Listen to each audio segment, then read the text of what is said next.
Zelensky and Hunter Biden have a great deal in common, and you should be aware of it. You see, Zelensky, the president of Ukraine, well, the cokehead of Kiev, because he is a cokehead, the cokehead of Kiev is actually a manufactured political figure. He was manufactured by a Ukrainian Israeli Cypriot oligarch called Igor Kolomoisky. Now, Igor Kolomoisky was the man who owns 1+1 Media here in Ukraine. And 1+1 Media is the company that financed and produced the TV show Servant of the People. And Servant of the People hired Zelensky, a well-known actor in Ukraine, an actor with zero political experience or even any political interest. Well, they hired him to play the role of the president in this show, Servant of the People.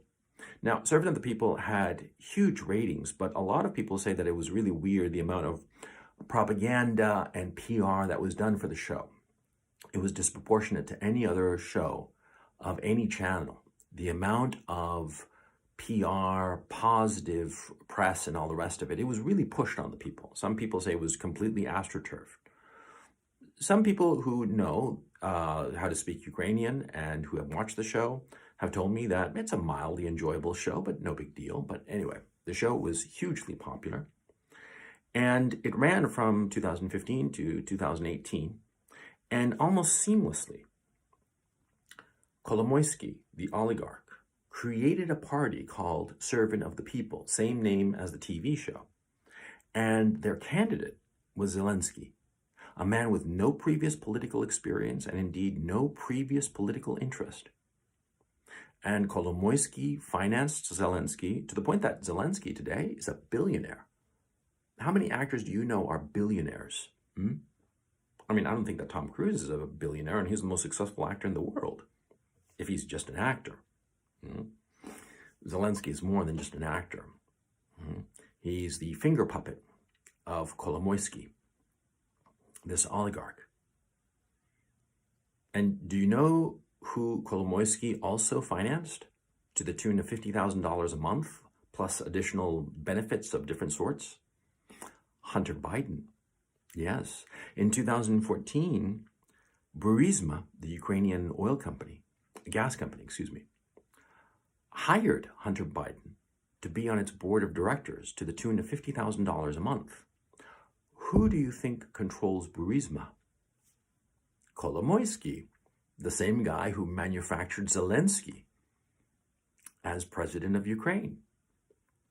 Yeah, I bet you didn't know that. Zelensky and Hunter Biden are spiritual cousins. They are bankrolled by the same guy.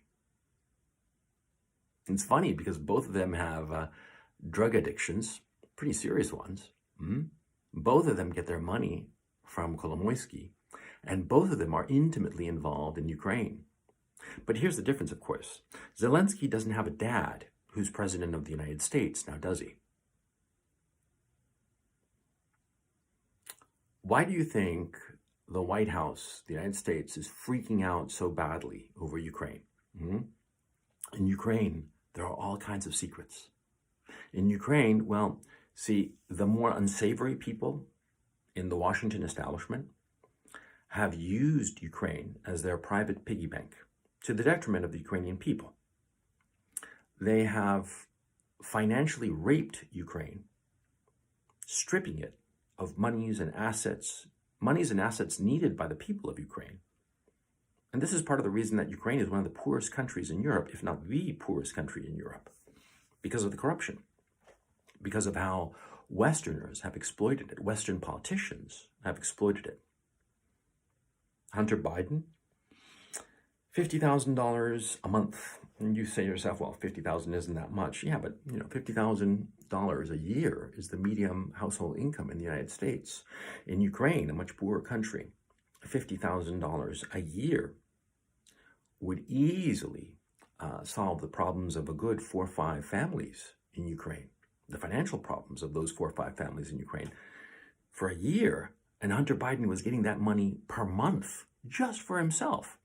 Although, of course, in the Hunter Biden emails, there's talk that seems to be true, that the old man would get a 10% kickback of whatever Hunter Biden was getting. And that was in the laptop. Oh, yeah. Look it up. You don't have to take my word for it. You don't have to take my word for any of what I'm telling you. Look it up yourself and you'll find it. It's very easy to find. Kolomoisky, the Ukrainian-Israeli Cypriot oligarch, was financing Zelensky, was financing Joe Biden. God alone knows who else he was financing. And he was just one. There's a whole rotten bunch of these people here in Ukraine. And they were all busy paying off the West so that they could carry on their little evil deeds and whatnot.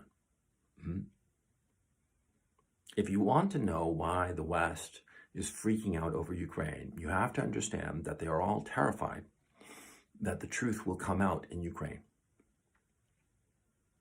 The biolabs that just came out, Victoria Nuland, the Undersecretary of State, admitted that these biolabs existed in Ukraine.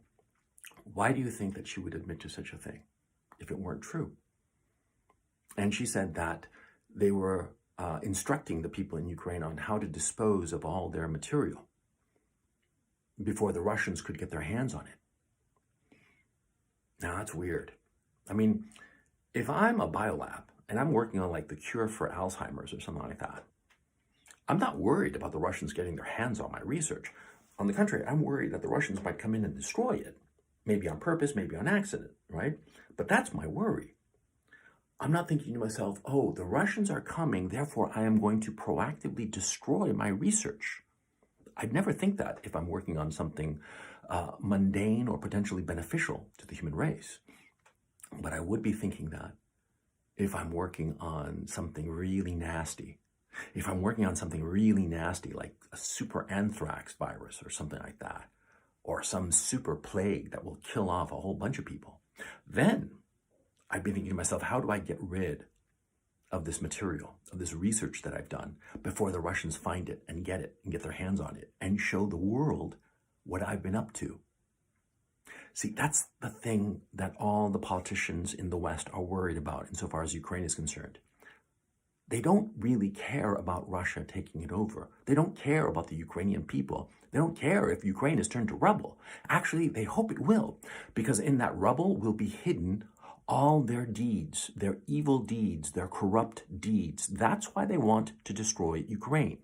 That's why they don't care how many Ukrainian civilians die needlessly in this conflict. They want Ukraine to be turned to rubble so that in the rubble will be hidden all the evil, corrupt things that they have done. Understand this.